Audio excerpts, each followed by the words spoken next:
Hi friends, ഇന്നൊരു വേറൊരു കാര്യം, ഒരു പ്രത്യേക കാര്യം പറയാനായിട്ട് വന്നത്. അതായത് ഈ സിംഗിൾ ബാൻഡ് വൈന്യൂ ഡ്യുവൽ ബാൻഡ് വൈന്യൂ നേടണ്ടാവും, അല്ലെങ്കിൽ single band router dual band router നേടണ്ടാവും. അപ്പോൾ നിലവിൽ കണ്ടുവരുന്ന സാഹചര്യം എന്ന് വെച്ചിട്ടുണ്ടെങ്കിൽ നമ്മുടെ സർവീസ് പ്രൊവൈഡർമാർ, അതിപ്പോൾ ജിയോ ആവാം, എയർടെൽ ആവാം, ഏഷ്യനെറ്റ് ആവാം, ആരായാലും നമ്മളൊരു ഡ്യുവൽ ബാൻഡിലോട്ട് പ്രൊമോട്ട് ചെയ്യുന്ന ഒരു കാലഘട്ടമാണ്. കാരണം ഇവരെല്ലാവരും 100 MBPS മുകളിൽ പ്ലാൻ പ്രൊവൈഡ് ചെയ്യാൻ തുടങ്ങി. അതുകൊണ്ട് തന്നെ എല്ലാവരും ആ ഒരു ഡ്യുവൽ ബാൻഡിലേക്ക് കൺവേർട്ട് ചെയ്യുന്ന പറയും, നമ്മളെ കൊണ്ട് ഡ്യുവൽ ബാൻഡിലേക്ക്, കസ്റ്റമറെ കൊണ്ട് ഡ്യുവൽ ബാൻഡിലേക്ക് കൺവേർട്ട് ചെയ്യുന്ന ഒരു കാലഘട്ടമാണ്. അപ്പോൾ ഡ്യുവൽ ബാൻഡിൽ മാക്സിമം ആൾക്കാരുടെ അടുത്ത് ഇപ്പോൾ ഡ്യുവൽ ബാൻഡ് ഓൾറെഡി ആയിട്ടുണ്ട്. അപ്പോൾ ഈ ഡ്യുവൽ ബാൻഡിൽ വരുന്ന ചെറിയൊരു തെറ്റിദ്ധാരണയാണ് നമ്മൾ വീഡിയോയിൽ ചർച്ച ചെയ്യുന്നത്. അതെന്താണെന്ന് വെച്ചിട്ടുണ്ടെങ്കിൽ, ചിലപ്പോൾ നമ്മൾ ഈ ടെലികോളിൽ വിളിക്കുന്നവർക്ക് അത് അറിയില്ലെന്ന് വരും. ടെക്നീഷ്യൻ അറിയാൻ പറ്റും, പക്ഷേ നമുക്ക് ഈ വിളിക്കുന്ന ഒരു ടെലികോൾക്ക് അറിയില്ല എന്ന് വരാം. അതായത് ഈ ഡ്യുവൽ ബാൻഡ് വൈഫൈയിൽ നമുക്ക് ഒരിക്കലും ഡ്യുവൽ ബാൻഡ് വൈഫൈ അല്ലെങ്കിൽ ഡ്യുവൽ ബാൻഡ് മോഡം അല്ലെങ്കിൽ ഡ്യുവൽ ബാൻഡ് വൈനി നമ്മൾ ഉപയോഗിക്കുന്നത് റേഞ്ച് കൂട്ടാനല്ല, സ്പീഡ് കൂട്ടാനാണ്.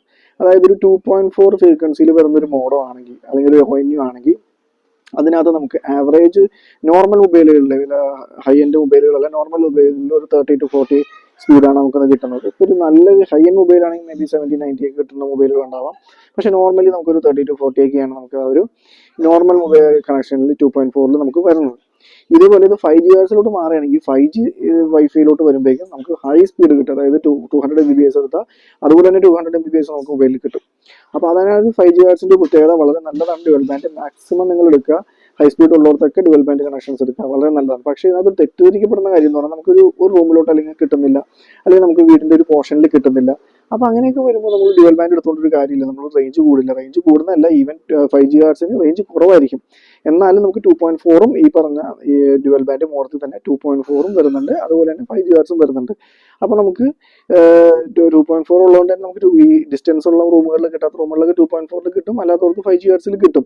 അപ്പോൾ ഒരിക്കലും നമുക്ക് കിട്ടാത്തടത്ത്, ഇവർ 2 റൂമുകളിൽ കിട്ടുന്നില്ല, കുറച്ച് ഡിസ്റ്റൻസിൽ കിട്ടുന്നില്ലെങ്കിൽ അവിടെ നമ്മൾ കൊണ്ടുവന്ന ഡ്യുവൽ ബാൻഡ് വെച്ചുകൊണ്ട് നമുക്ക് ആ ഒരു ഡിസ്റ്റൻസിൽ കിട്ടാൻ പോകുന്നില്ല. ഡ്യുവൽ ബാൻഡ് വെച്ചാൽ ഒരിക്കലും റേഞ്ച് കൂടില്ല, സ്പീഡ് മാത്രമാണ് കൂടുന്നത്. അപ്പോൾ അതുപോലെ തന്നെ ഡ്യുവൽ ബാൻഡ് വാങ്ങിക്കുന്നവരാണെങ്കിൽ ശ്രദ്ധിക്കുക, നമുക്ക് റേഞ്ച് കൂട്ടാൻ വേണ്ടി വെക്കരുത്, സ്പീഡ് കൂടും. നമുക്ക് ഒരു ഡ്യുവൽ ബാൻഡ് ഒരു മോഡ് കൊടുത്തിട്ട് അതിനകത്ത് ഒരു നല്ല 200 or 300 MBPS സ്പീഡൊക്കെ കിട്ടാൻ നമുക്ക് അടിപൊളിയായിട്ട് നമുക്ക് മൊബൈലിൽ 5G സ്പീഡ്, അതായത് 5G സ്പീഡിൽ 5G വൈഫൈ സ്പീഡിൽ നമുക്ക് ആ ഒരു മോഡലിൽ നിന്നും അല്ലെങ്കിൽ ഓയിനിൽ നിന്നും നമുക്ക് ആ സ്പീഡ് ലഭിക്കും. എന്നാൽ റേഞ്ച് കൂടാനല്ല ഇത് വയ്ക്കുന്നതെന്ന് കൂടി ശ്രദ്ധിക്കുക. ഇത് പലപ്പോഴും പലരും നമ്മൾ ഡ്യുവൽ ബാൻഡ് വെച്ചിട്ട് റേഞ്ച് ഇല്ല എന്നൊക്കെ പറഞ്ഞ് എൻ്റെ അടുത്ത് പലരും ചോദിച്ചിട്ടുണ്ട്. അപ്പോൾ അതുകൊണ്ടാണ് ഞാൻ ഒരു വീഡിയോ ആയിട്ട് ചെയ്യുന്നത്.